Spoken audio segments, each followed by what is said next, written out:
Seringkali tanpa kita sadari, hidup kita digerakkan oleh sosok aku yang terus menuntut. Ingin diakui, ingin dimiliki, ingin merasa benar, ingin terlihat lebih dari orang lain. Kita hidup seolah-olah dunia ini berputar hanya untuk memenuhi keinginan aku itu.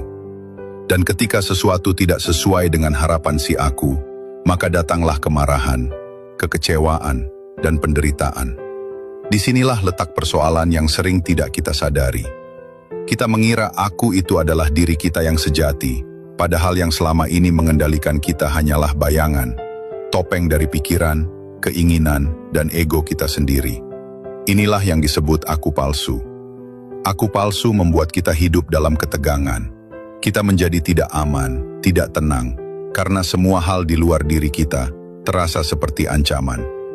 Kita takut kehilangan pujian, takut hartanya berkurang, takut ditinggalkan, takut kalah, bahkan takut tidak dianggap.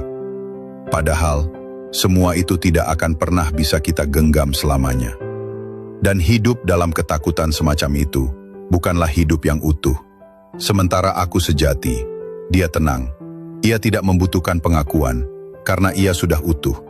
Ia tidak harus memiliki, karena ia tidak merasa kekurangan. Aku sejati, tidak menguasai dan tidak dikuasai. Ia hanya menyaksikan dengan jernih, hadir dengan sadar, dan mencintai tanpa syarat. Ia bukan bayangan yang diciptakan oleh pikiran, tapi cahaya yang selalu ada di balik segala pengalaman. Jika kita terus membiarkan aku palsu yang memimpin hidup kita, maka kita akan terus berada dalam lingkaran reaktif. Marah saat tidak mendapatkan, iri saat orang lain lebih, gelisah saat tidak dianggap. Tapi jika kita mulai mengenal aku sejati, maka perlahan kita akan terbebas dari jeratan aku-aku yang semu itu. Kita menjadi lebih damai, lebih jernih, lebih merdeka. Jadi, pertanyaannya adalah, siapa yang mengendalikan hidupmu saat ini? Apakah engkau sedang dikendalikan oleh si aku yang penuh tuntutan? Ataukah engkau sudah mulai kembali ke rumah, tempat tenang di dalam dirimu sendiri, di mana aku sejati menanti untuk dikenali?